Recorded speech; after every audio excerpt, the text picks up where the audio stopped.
हरे कृष्णा। तो एक बार एक राजा थे जिनका नाम था शांतनु महाराज। वो हस्तिनापुर के राजा थे और पूरा धरती का सम्राट थे। उनका विवाह गंगा देवी के साथ होता है। गंगा देवी से उनका एक पुत्र उत्पन्न होता है जिनका नाम है देवव्रत। तो देवव्रत भगवान परशुराम से शिक्षा प्राप्त करते हैं। प्राप्त करने के पश्चात गंगा माई देवव्रत को शांतनु को प्रदान करते हैं। और देवव्रत सर्वगुण संपन्न है, समस्त वेद शास्त्र को जानते हैं, चरित्रवान है, शीलवान है और क्षत्रियों की दृष्टि से पूरा संसार का सर्वश्रेष्ठ योद्धा है और धनुर्विद्या में सर्वश्रेष्ठ है। तो एक दिन देवव्रत देख रहे हैं पिताजी कुछ चिंता में है, टेंशन में। तो उनको पता चला कि पिताजी सत्यवती को विवाह करना चाहते हैं जो कि केवट के पुत्री थे। किंतु केवट का इच्छा था कि सत्यवती का पुत्र ही भविष्य में राजा बने, देवव्रत। तो ये जो देवव्रत को पता चलता है तुरंत तो केवट के सामने, सत्यवती के सामने प्रतिज्ञा करते हैं कि मैं आजीवन ब्रह्मचर्य व्रत पालन करूंगा और संतान कभी उत्पन्न नहीं करूंगा और विवाह कभी नहीं करूंगा। सत्यवती के जो पुत्र होंगे आगे जाके राजा बने। और इस प्रकार की प्रतिज्ञा को सुनकर देवता भी आश्चर्यचकित हो गए, विस्मित हो गए। इसलिए देवव्रत का नाम क्या हुआ? भीष्म। भीष्मदेव सुना ना सब लोग? तो ब्रह्मचर्य व्रत पालन करना संसार में सबसे कठिन व्रत है। हरे कृष्ण। तो ब्रह्मचर्य व्रत जो है इस संसार में सबसे कठिन व्रत माना जाता है। इवन देवता भी ये व्रत को पालन नहीं कर पाते और देवव्रत की प्रतिज्ञा लेते हैं, इसलिए विस्मित होकर उनका नाम क्या रखते हैं? भीष्म रखते हैं। और जो ब्रह्मचर्य व्रत को पालन करते हैं संसार में वो शारीरिक दृष्टि से बलवान रहते हैं, मानसिक दृष्टि से उनका जो मेमोरी पावर है, रिफ्लेक्शन पावर है, स्ट्रॉन्ग होता है। तो इस प्रकार की ब्रह्मचर्य व्रत का लाभ है। तो उनके पिता के शांतनु जब इस प्रतिज्ञा के बारे में सुनते हैं वो आश्चर्य भी होते हैं और अपने पुत्र भीष्म को वरदान देते हैं कि आपने इतना बड़ा प्रतिज्ञा मेरे लिए दिया है, मैं आपको इच्छा मृत्यु का वरदान देता हूं। तो जब तक भीष्म जी इच्छा नहीं करे तब तक ये संसार का कोई भी ताकत, इवन यमराज भी भीष्म को मार नहीं पाए। इस प्रकार की इच्छा मृत्यु का वरदान भीष्मदेव को उनके पिताजी देते हैं। तो पिताजी इतना पावरफुल रहेंगे ना, इसलिए इच्छा मृत्यु का वरदान दे देते हैं। आजकल लोग क्या है, ऐसा बोलेंगे मैं आपको इच्छा मृत्यु का वरदान देता हूँ, होता है ऐसा नहीं, इतना पावरफुल होना चाहिए। तो शांतनु महाराज उतना पावरफुल थे, धार्मिक थे और प्रजा को भी धर्म के अनुसार पालन करते थे, इसलिए इच्छा मृत्यु का वरदान देते हैं। और उसके बाद सत्यवती के साथ उनका विवाह होता है। सत्यवती के साथ विवाह होने के पश्चात उनका दो पुत्र होते हैं, एक है चित्रगंधा और एक है विचित्रवीर्य। बड़े बेटे का नाम चित्रगंधा और छोटे बेटे का नाम विचित्रवीर्य। तब ध्यान से सुनिए, अभी खेल कैसे शुरू होता है जीवन का।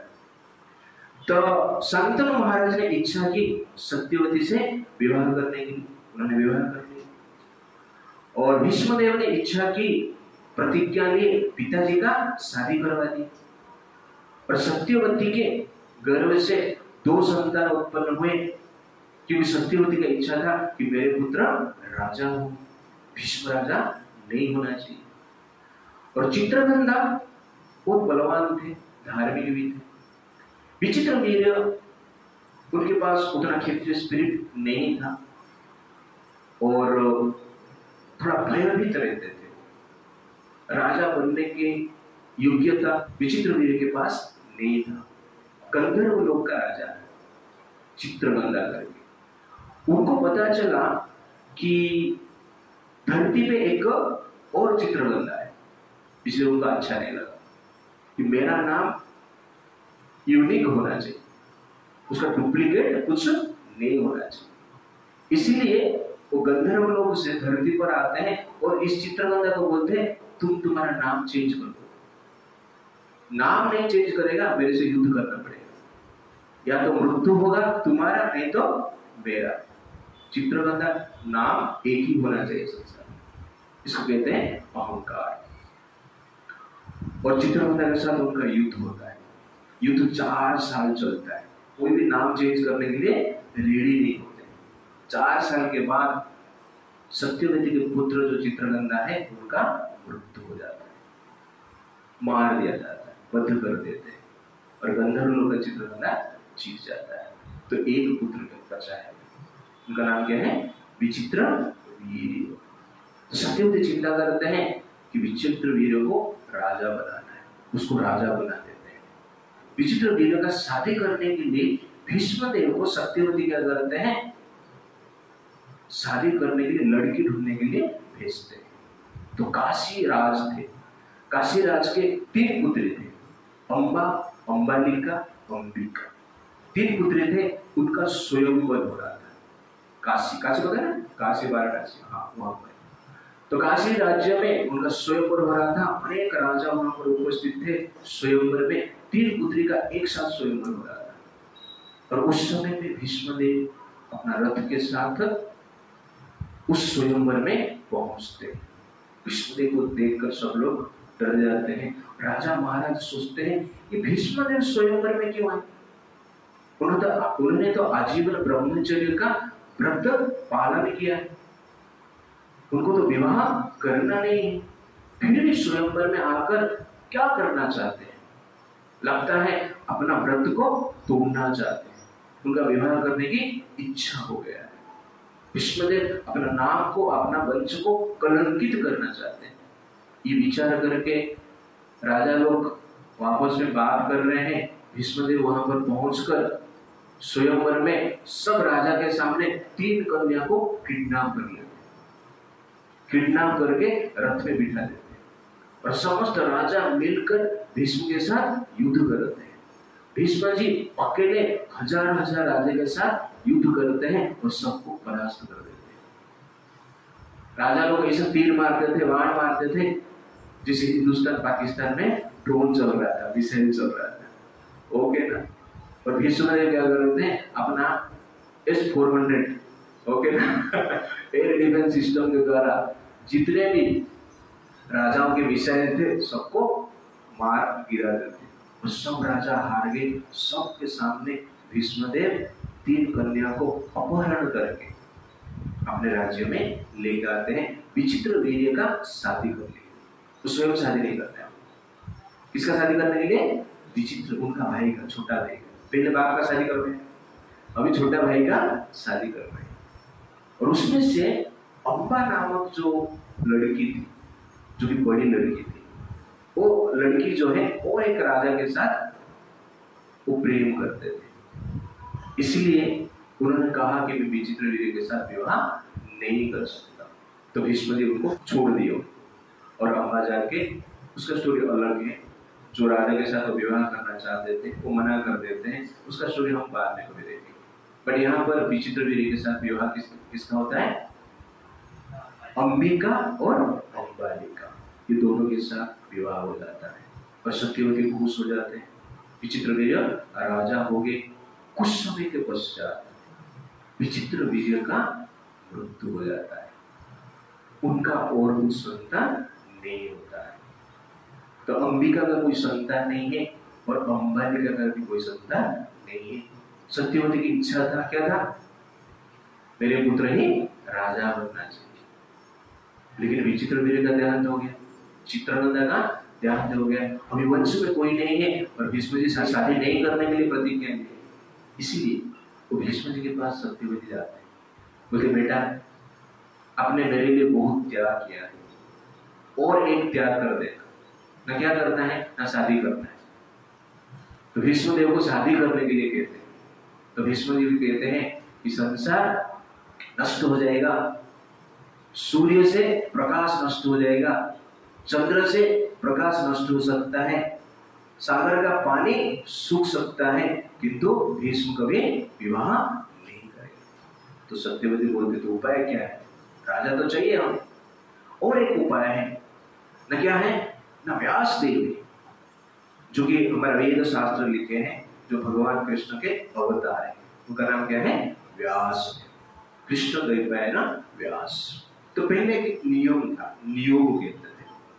तो जिस राजा का पुत्र नहीं होते थे, एक परम ब्रह्मचारी को ब्रह्मचारी के द्वारा पुत्र उत्पन्न किया जाता है, जो काम वासना से परे है, शुद्ध आत्मा है। और व्यास देव के द्वारा अंबिका के गर्भ से एक पुत्र उत्पन्न हुए, उनका नाम है धृतराष्ट्र। क्या नाम हुआ, धृतराष्ट्र, जो कि अंधे थे। और अंबालिका का गर्भ से एक पुत्र उत्पन्न हुआ, उनका नाम है पांडु। और उसके साथ साथ एक दासी थी जिसके द्वारा व्यासदेव ने पुत्र उत्पन्न किए, उनका नाम है विदुर। तो अंबिका से कौन आया, धृतराष्ट्र। अंबालिका से कौन पैदा हुआ, पांडु। और दासी से कौन पैदा हुआ, विदुर। कौन पैदा हुआ, विदुर। तो सत्यवती देख रहे हैं कि धृतराष्ट्र बड़ा है लेकिन अंधा है, इसे राज कार्य करने के लिए योग्य भी है। तो विचार करके पांडु को राजा बनाया जाता है। संसार कैसे चलता है आपको ध्यान रखिए, स्टोरी में मैं आपको प्रश्न पूछूंगा। तो पांडु राजा बन जाते हैं, और पांडु का विवाह कुंती के साथ होता है और माद्री के साथ होता है, उनका दो राय। तो क्षत्रिय का नियम है, शास्त्र के नियम के अनुसार क्षत्रिय एक से अधिक पत्नी ग्रहण कर सकते हैं, केवल राजा और कोई नहीं, ऐसा हमारा सनातन शास्त्र कहता है। तो पांडु के दो पत्नी हुए हैं, एक माद्री और एक है कुंती। माद्री कुंती के साथ पांडु महाराज एक बार वन में भ्रमण कर रहे थे, तो हिरण को देख रहे, खेल रहे थे परस्पर में, और जो हिरण को देखकर आकर्षित हो जाते हैं। और माद्री बोलती है ये दो हिरण मुझे चाहिए, ये दो हिरण का आपको मार दो। तो पांडव महाराज क्या करते हैं, उस दो हिरण को अपना बाण से मार देते हैं। जब तीर जाके दो हिरण को लगता है, दो हिरण मनुष्य रूप में परिवर्तित हो जाते हैं। एक किंडव ऋषि थे और किंडव ऋषि के पत्नी थे, वो हिरण का रूप धारण करके खेल रहे थे। रूप परिवर्तन करने का विद्या उनको पता था, इसलिए रूप परिवर्तन करके लोग क्या करते थे, और दोनों क्या कर रहे हैं, खेल रहे थे। जिस बचपन में आप लोगों ने खेला रहे मुखोटा पहन के, ठीक है, बाघ का मुखोटा या बकरी का मुखोटा, कुत्ते का मुखोटा पहनते हैं ना, हाँ, कस्टूम पहनकर खेलते। तो हम तो रूप चेंज नहीं कर सकते, इसे प्लास्टिक का लगा के खेलते हैं। लेकिन पहले ऋषि मुनि रहते थे, ऐसे शक्ति था जो कि रूप बदल सकते थे और बदल कर खेल रहे थे, और उनको पांडु महाराज ने मार दिया। किंडव मुनि ने उनको श्राप दिए कि भविष्य में आप अपने पत्नियों के साथ क्रीड़ा करने की जब प्रयास करेंगे तब आपका मृत्यु हो जाएगा। ये जब पांडु सुनते हैं उनके मन में दुख उत्पन्न होता है कि ऋषि का वध किए और श्राप में मिल गया, और ग्लानि होती है, इसलिए राज कार्य छोड़ देते हैं, हिमालय में चला जाते हैं। अभी हस्तिनापुर में कोई राजा नहीं है, इसलिए धृतराष्ट्र को कार्यकारी राजा बना जाता है। कौन सा राजा बना जाता है, कार्यकारी राजा बना जाता है, काम चलाने के लिए। और पांडु महाराज वन में है, हिमालय में है, कुंती माद्री के साथ है। पांडु महाराज एक दिन सोचते हैं मुझे संतान चाहिए, क्योंकि राज्य को शासन करने के लिए राजा की आवश्यकता है, शक्ति का आवश्यकता है, नहीं तो संसार में धर्म का स्थापना कैसे होगा। शक्ति नहीं है और धर्म नहीं है तो साधारण व्यक्ति फॉलो नहीं करेंगे, इसलिए राजा को धार्मिक भी होना है और शक्तिशाली होना है। कुंती महारानी के साथ विचार करते हुए वो कहते हैं मुझे पुत्र चाहिए। कुंती महारानी कहते हैं आपको तो श्राप मिला है, आपको पुत्र नहीं मिल सकता है। फिर भी कुंती महारानी कहते हैं कि मुझे वरदान मिला है, बचपन में मैंने एक ऋषि है दुर्वासा मुनि, उनका सेवा किए थे, उन्होंने मुझे वरदान दिए हैं, कभी भी कोई देवता को बुलाकर उनके कृपा से आप संतान प्राप्त कर सकते हैं। तो ये जब सुनते हैं पांडु महाराज कुंती महारानी को कहते हैं आप पहले यमराज को बुलाइए। और कुंती महारानी पांडु महाराज मिलकर 1 वर्ष तपस्या करते हैं। तपस्या करने के पश्चात नियम के अनुसार रहते हैं और यमराज को प्रार्थना करते हैं। 1 साल के बाद यमराज पांडु महाराज कुंती महारानी के सामने प्रकट होते हैं और आशीर्वाद के द्वारा, योगिक प्रोसेस के द्वारा, जनरल वे में नहीं, जो कि साधारण वे में संतान उत्पन्न होता है, तो एक डिवाइन प्रोसेस के द्वारा, योगिक प्रोसेस के द्वारा यमराज क्या करते हैं, आशीर्वाद देते हैं और जिसके द्वारा कुंती गर्भवती होते हैं। और कुछ समय के पश्चात उनके गर्भ से पुत्र उत्पन्न होता है जिनका नाम है युधिष्ठिर। क्या नाम है? युधिष्ठिर। युधिष्ठिर यमराज से प्राप्त हुए। उसके बाद पांडु महाराज कहते हैं और एक पुत्र चाहिए, ये तो धर्मराज बन गए, क्योंकि धर्म को रक्षा करने के लिए क्या चाहिए? शक्ति चाहिए, नहीं तो पहलगाम जैसे अटैक आतंकवादी कर ले। इसलिए सिंदूर का रक्षा करना है तो कौन चाहिए? मोदी चाहिए। ओके ना? ऑपरेशन सिंदूर होगा। तो इसीलिए पांडु कहते हैं कि धर्म का रक्षा करने के लिए शक्ति की आवश्यकता है, इसलिए वायुदेव का उपासना कीजिए, पवन देव। तो वायुदेव का उपासना पांडु महाराज कुंती महारानी मिलकर फिर से 1 साल करते हैं और वायुदेव की कृपा से और एक संतान उत्पन्न होता है, उनका नाम है भीम। भीम बल का प्रतीक है। एक बार कुंती महारानी भीम को लेकर जंगल में बैठे हैं, अचानक जो बाघ गर्जन करता है तो डर के मारे कुंती महारानी भाग जाते हैं, उनके हाथ से भीम छूट जाता है।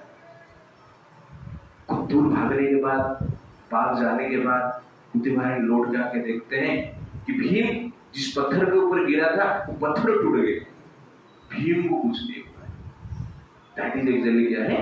भीम। हम पत्थर के ऊपर गिर जाएंगे तो क्या होगा? हम टूट जाएंगे। तो भीम का वो पावर है। 10,000 हाथी का बल किसके पास था? भीम के पास। बाद में पांडु महाराज सोचते हैं नहीं, धर्म मिल गया, धर्म को रक्षा करने के लिए शक्ति मिल गया, लेकिन थोड़ा भी क्या चाहिए? भक्ति भी चाहिए। इसलिए और एक पुत्र चाहिए जो कि भगवान कृष्ण का भक्ति करेगा।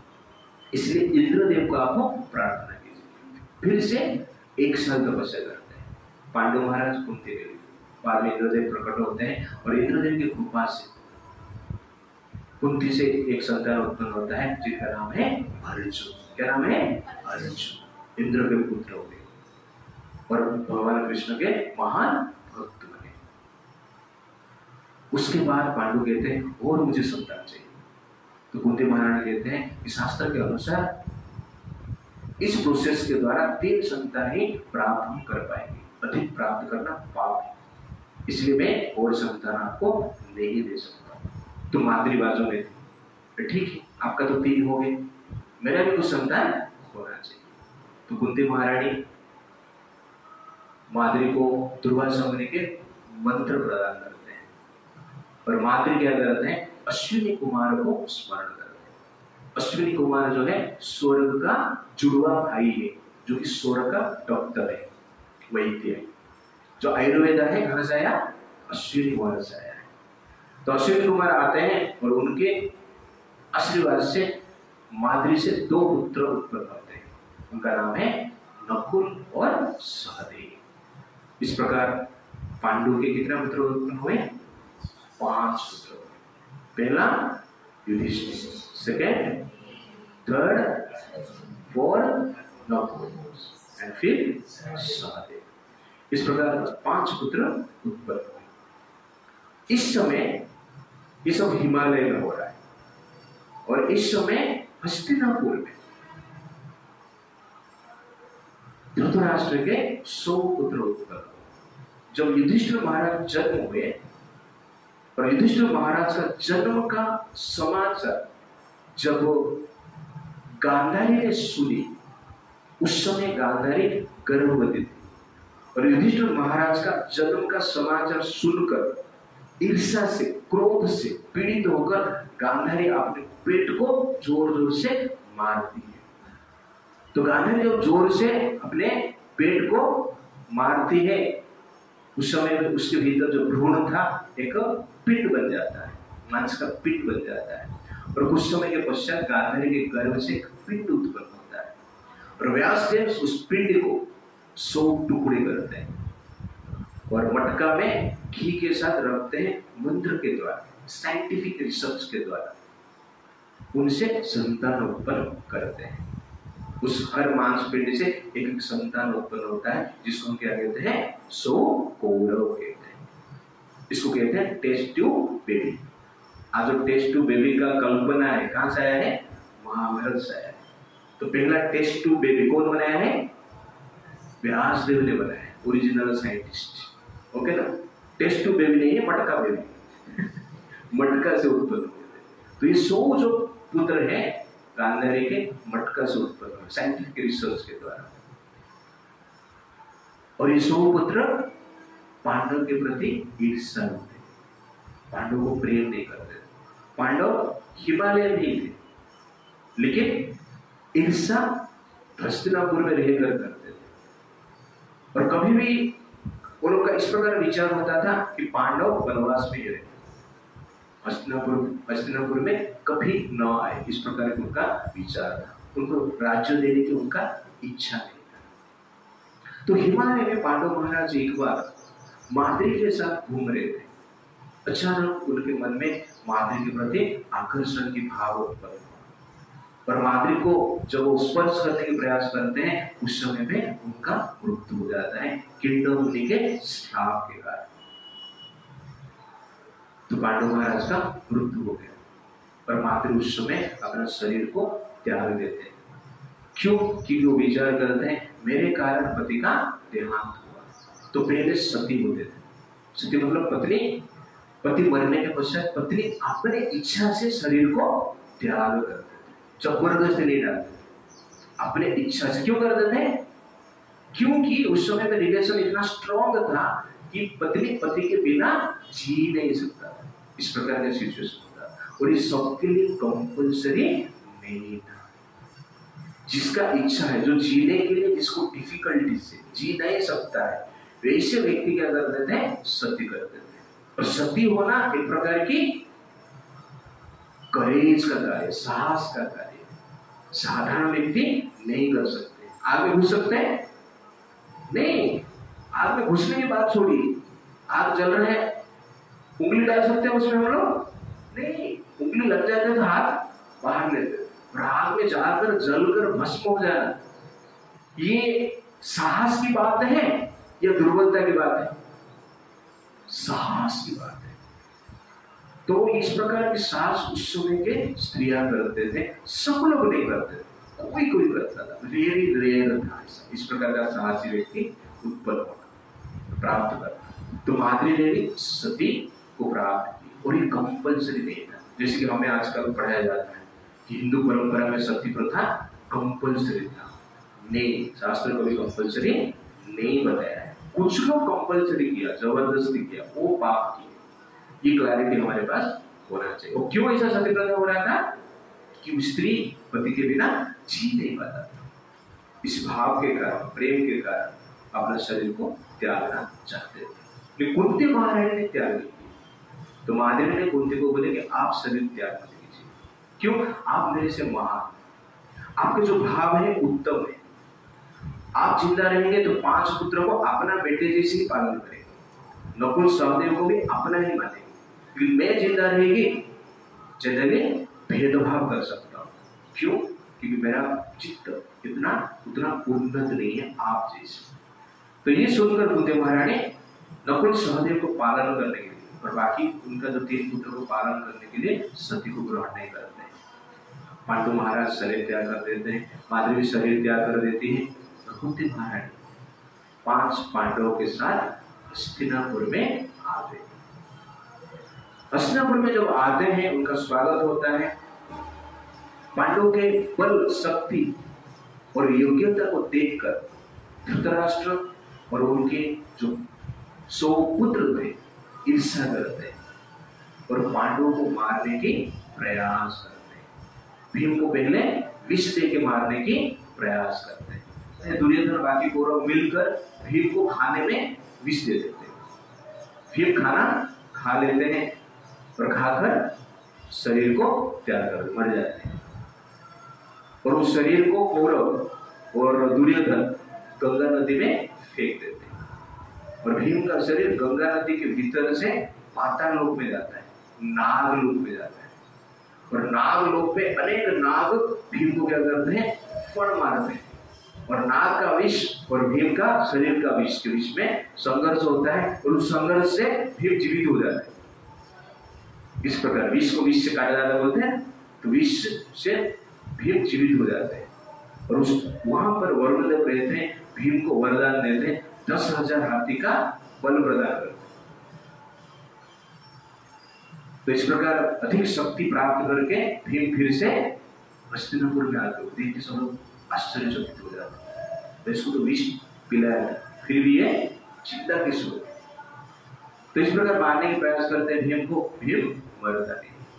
उसके पश्चात लक्षण गृहों में, वारणावत में, वहां पर 5 पांडव और कुंती महारानी को मारने के लिए एक घर बनाया गया था, एक भवन बनाया गया था, जो कि लाख से बना। लाख मतलब जहां पे आग फटाफट लग जाता है मटेरियल, ओके, उसको लाक्षिया गृह कहा जाता है। और वहां पर भवन बनाकर धृतराष्ट्र दुर्योधन पांडवों को इन्विटेशन करते हैं, इसलिए पिकनिक करने के लिए, थोड़ा आराम करने के लिए।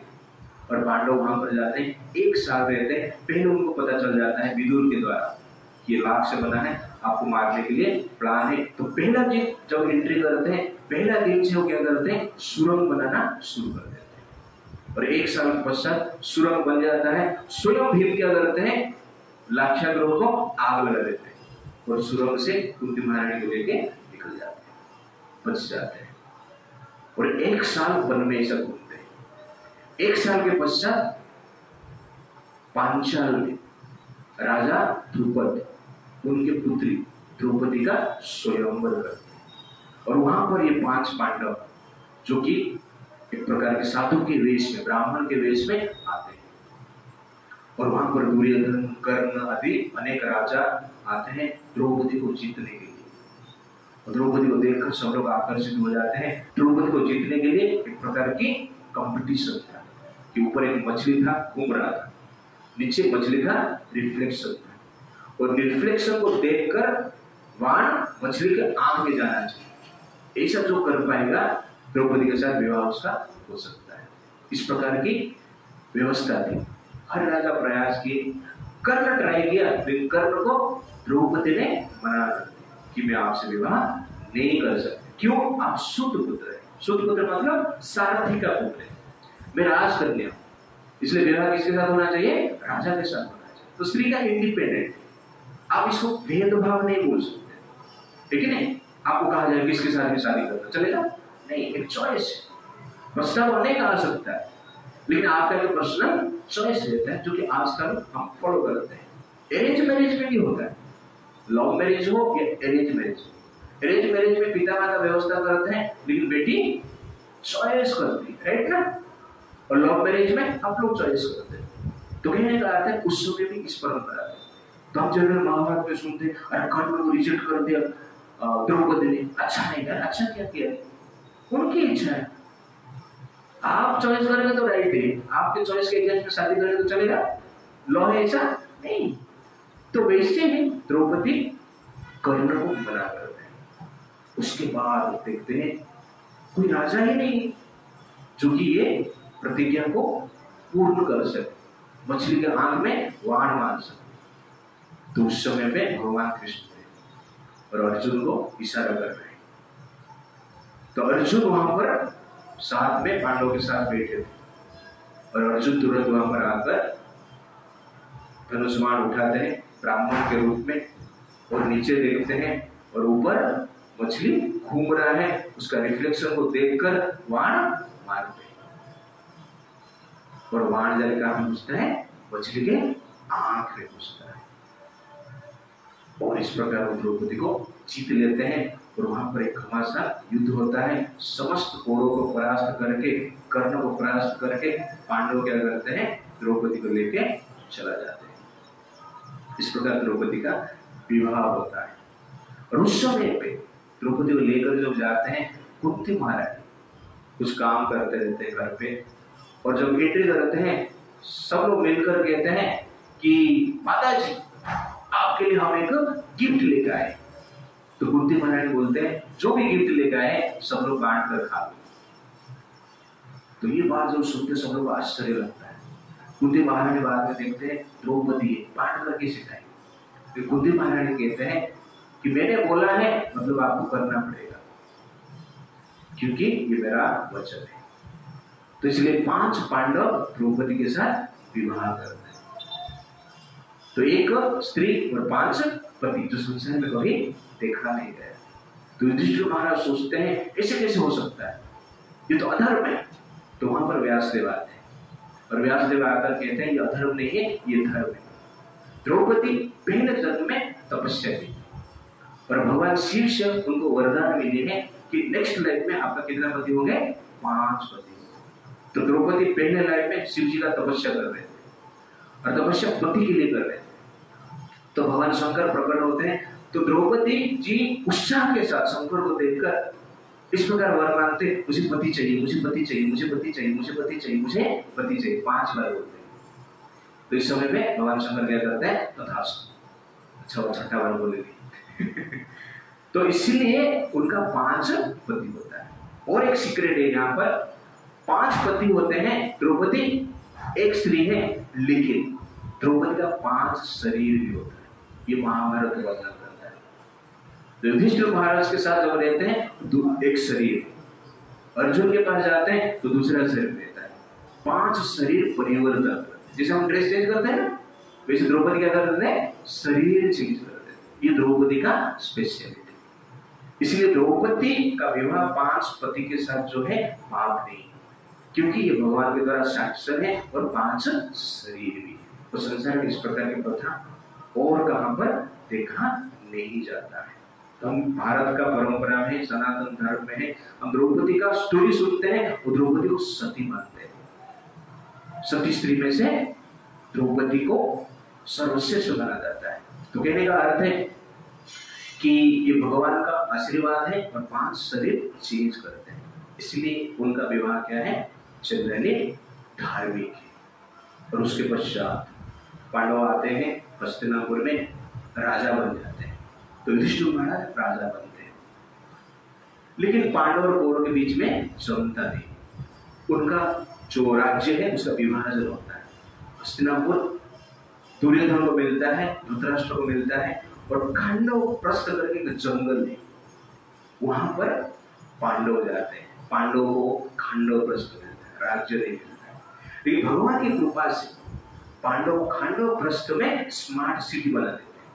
उस स्मार्ट सिटी को क्या कहते हैं, इंद्रप्रस्थ कहते हैं। क्या कहते हैं, इंद्रप्रस्थ। स्वर्ग का इंद्र जो है, स्वर्ग का राजा इंद्रदेव है। तो इंद्र के राजधानी जो है अमरावती है। तो अमरावती से भी अति सुंदर था, और अर्जुन ने उस सिटी को बनाए थे, किसके द्वारा, इंद्रदेव के कृपा से। इसलिए उस सिटी का नाम क्या हुआ, इंद्रप्रस्थ। तो इंद्रदेव की कृपा और भगवान विष्णु की कृपा से एक सिटी बनाए जिसका नाम इंद्रप्रस्थ हुआ। और इंद्रप्रस्थ का इनॉग्रेशन में कौरवों को इनवाइट किया गया था, और जो 100 कौरव में वो इंद्रप्रस्थ का इनॉग्रेशन में गए थे। और उसका सौंदर्य देखकर समस्त कौरव आश्चर्यचकित हो जाते हैं, मन में ईर्ष्या रहता है। और एक बार दुर्योधन ऐसे रास्ते पर घर पे चल रहे थे, घर पे बारंडा में जो रास्ता रहता है उसमें चल रहे थे। अचानक एक रास्ता देख रहे हैं, उनको लग रहा है कि जनरल फ्लोर है, क्योंकि वास्तव में क्या रहता है, वो पानी रहता है, और उस पानी में पैर डालते हैं और गिर जाते हैं।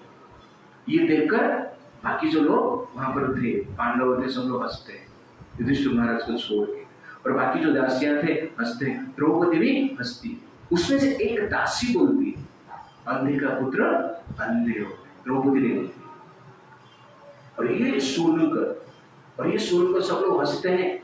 कोई गिर जाएगा तो हंसेंगे ना, आप भी गिर जाएंगे तो हंसेंगे ना हम लोग।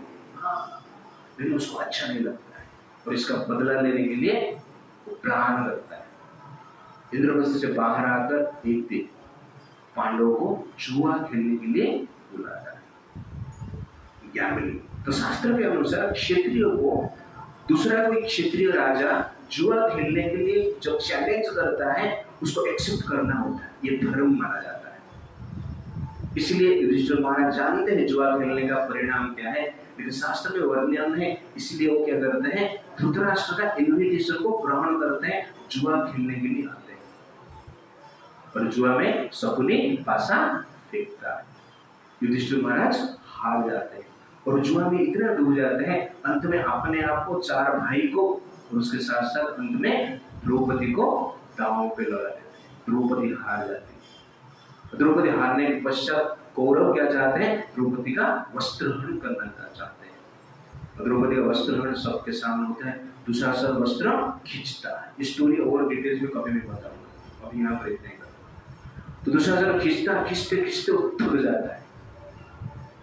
क्यों थक जाता है कि जितना भी एक साड़ी खींचता है तो दूसरा साड़ी में द्रौपदी जी प्रकट हो जाते हैं, दूसरा साड़ी को खींचता है तो तीसरा साड़ी में द्रौपदी प्रकट हो जाती है। तो सुबह से लेकर शाम तक दुशासन खींच रहे हैं और नाना प्रकार की रंग का साड़ी में द्रौपदी प्रकट होते हैं और पूरा साड़ी का एक प्रकार की शोरूम वहां पर बन गए। ये देखकर सब लोग आश्चर्यचकित हो जाते हैं, द्रौपदी का वस्त्रहरण नहीं कर पाते हैं और दुशासन खींचते खींचते अंत में बेहोश हो जाते हैं, मूर्छित हो जाता है। और ये जानकर सबको पता चलता है ये स्त्री साधारण नहीं है, विधाता इसका प्रोटेक्शन कर रहे हैं। अंत में धृतराष्ट्र द्रौपदी को कहते हैं आप जो वर मांगो मैं आपको देता हूं। तो द्रौपदी जी वर मांगते हैं, मेरे जो 5 पति उनको मुक्त कर दो, क्योंकि वो दास बन गए थे, बिक गए, हार गए थे अपने आप, उनको मुक्त उनके अस्त्र शस्त्र के साथ कीजिए। इस प्रकार वो वर मांगते हैं और मुक्त होने के पश्चात उसके साथ साथ वो कहते हैं हमारा जो राज्य था वो भी हमें आप रिटर्न कर दीजिए।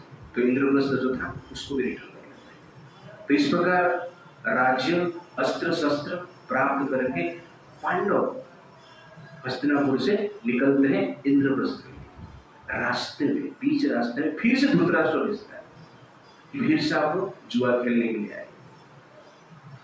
तो बीच रास्ते से फिर युधिष्ठिर महाराज धृतराष्ट्र का आज्ञा मानकर जुआ खेलने के लिए आते हैं। फिर से जुआ खेलना शुरू होता है, लेकिन वहां पर कंडीशन होता है आप हारेंगे तो 12 साल वनवास जाएंगे और 13वां साल आपको अज्ञात वनवास में रहना होगा। 13वां साल आपको ढूंढ लेंगे तो फिर से 12 साल जाएंगे और उसके बाद 13 साल होगा, 13वां साल में फिर आपको अज्ञात जाना पड़ेगा, फिर ढूंढ लेंगे तो फिर 12 साल जाएंगे। इस प्रकार लाइफ टाइम बन में रखने को उनका प्लान था। और युधिष्ठिर महाराज इस शर्त को ग्रहण करते हैं, जुआ खेलते हैं, हार जाते हैं। हारने के बाद कहाँ जाते हैं, 12 साल वनवास जाते हैं, 13 साल अज्ञात वनवास में रहते हैं। कौरव उनको ढूंढ नहीं पाते, 13 साल के बाद वो विराट में प्रकट होते हैं। तो अज्ञात वनवास विराट राज्य में होता है। विराट राज्य में है करके कौरव को पता चल जाता है। जिस दिन कौरव पांडवों को विराट राज्य में चाहकर उनको प्रकट होने का प्रमाण लिया और उनके साथ युद्ध की, अर्जुन के साथ उनका युद्ध होता है और अर्जुन अकेले पूरा कौरव को क्या करते हैं, परास्त करते हैं। उसमें भीष्म है, द्रोण है, कर्ण है, शकुनी है और उसके साथ साथ दुर्योधन, सबको क्या करते हैं, परास्त करते हैं अकेले। लेकिन उस दिन डेट खत्म हुआ रहता है, 13 ईयर का जो अज्ञात वनवास खत्म हो गया रहता है। इसलिए उस शर्त को पांडव पूर्ण कर लेते हैं, अपना राज्य मांगते हैं धृतराष्ट्र को, क्या आप हमारा राज्य दे दीजिए। आपने कहा था कि 13 साल के बाद राज्य मिलेगा, तो धृतराष्ट्र राज्य नहीं देता। तो धृतराष्ट्र उनको राज्य नहीं देता है और दुर्योधन भी राज्य नहीं देता है। और भगवान कृष्ण शांति दूत के रूप में जाते हैं, लेकिन कृष्ण को बांधने की ये लोग प्रयास करते हैं। कृष्ण को बांध नहीं पाते हैं, भगवान कृष्ण वहां से लौट जाते हैं और राज्य नहीं देते हैं। इसलिए पांडव और कौरव के बीच में एक युद्ध होता है। उस युद्ध को क्या कहा जाता है? महाभारत युद्ध कहा जाता है।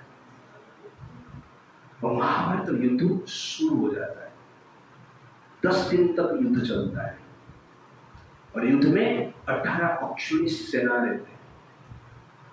11 अक्षौहिणी सेना कौरव के पक्ष में और 7 अक्षौहिणी सेना पांडवों के पक्ष में। घमासान युद्ध होता है। 10वां दिन अर्जुन भीष्मदेव को मारते हैं। अर्जुन का तीर से घायल होकर भीष्मदेव नीचे गिर जाते हैं और सरसैया पर सोते हैं। तो अर्जुन हजार बाण मार के भीष्म जी के शरीर को क्षत व्यक्षत कर दिए थे और उस बाण के साथ भीष्मदेव रथ से नीचे गिर जाते हैं और रथ से गिरने के पश्चात वो बाण के सैया पर ही सोए हुए रहते हैं, नीचे नहीं गिरते। और ये देखकर सबको आश्चर्य लगता है और ये देखकर कौरव भी आश्चर्यचकित हो जाते हैं और भयभीत हो जाते हैं कि युद्ध हम कैसे जीतेंगे। भीष्म जी जिसको कि वरदान इच्छा मृत्यु का मिला था, फिर भी मर गए और मरने वाले। इस युद्ध जीतना बहुत कठिन है और संजय युद्ध क्षेत्र में रहकर ये सब देखता है। 10वां दिन भीष्म जी का इस प्रकार स्थिति को देखकर वो हस्तिनापुर में आते हैं। संजय आकर धृतराष्ट्र को कहते हैं कि भीष्म जी का पतन हो गया है, अर्जुन ने भीष्म को मार दिया है। ये सुनकर धृतराष्ट्र को आश्चर्य लगता है। वो कहता है कि भीष्मदेव को इच्छा मृत्यु की वरदान मिला था, वो कैसे मर सकते हैं? भीष्मदेव भगवान परशुराम को अकेले परास्त किए, वो कैसे मर सकते हैं? भीष्मदेव जैसे बलवान ब्रह्मचर्य व्रत को पालन करने वाला व्यक्ति संसार में आज तक नहीं हुआ है, वो कैसे मर सकते हैं? मुझे आप बताइए, स्टार्टिंग से पहला दिन से क्या क्या हुआ सब बताइए। ये जो प्रश्न पूछता है संजय, तो संजय पहला दिन का सब डिटेल्स बताता है और बताते हुए कहता है कि पहले दिन अर्जुन युद्ध करने के लिए मना किया। स्वजन को देखकर अर्जुन बोल रहा था कि मुझे युद्ध नहीं करना है, अपना स्वजन का वध नहीं करना है। और अर्जुन को समझाने के लिए भगवान कृष्ण ने कुरुक्षेत्र में एक गीत गाए और उस गीत को हम क्या कहते हैं? श्रीमद् भगवत गीता। श्रीमद् भगवत गीता की। तो यहां से भगवत गीता स्टार्ट होता है। तो श्रीमद् भगवत गीता में भगवान अर्जुन को क्या समझाते हैं, अर्जुन किस प्रकार भगवत गीता को समझकर अपना कर्तव्य को कर पाता है, वो गीता हमें बताता है। तो Gita is main for our duty. तो गीता ये है जो कि हमें कर्तव्य करने के लिए प्रेरित करता है। हर व्यक्ति का कर्तव्य अलग अलग है। स्टूडेंट का कर्तव्य अलग है, पिता माता का कर्तव्य अलग है, ठीक है, भाई बहन का कर्तव्य अलग है, सोशल वर्कर का कर्तव्य अलग है, राजा का कर्तव्य अलग है। तो हर व्यक्ति किस प्रकार अपना कर्तव्य कर सकते हैं वो किसमें बताया गया? गीता में बताया गया। तो अर्जुन अपना कर्तव्य करने के लिए मना कर रहा था ना, युद्ध नहीं करना है, उसका कर्तव्य था, क्षत्रिय का कर्तव्य। और भगवान क्या करते हैं? गीता बताते हैं और गीता से अर्जुन मोटिवेट होकर अपना कर्तव्य करता है, अंत में अपने स्वजन को भी मारता है। तो क्या गीता में बताया गया है, हम नेक्स्ट टाइम वास्तविक गीता स्टार्ट करेंगे। हरे कृष्णा कृष्णा कृष्णा हरे हरे, हरे राम राम राम हरे। श्री रूपाद की, श्री भगवद गीता की।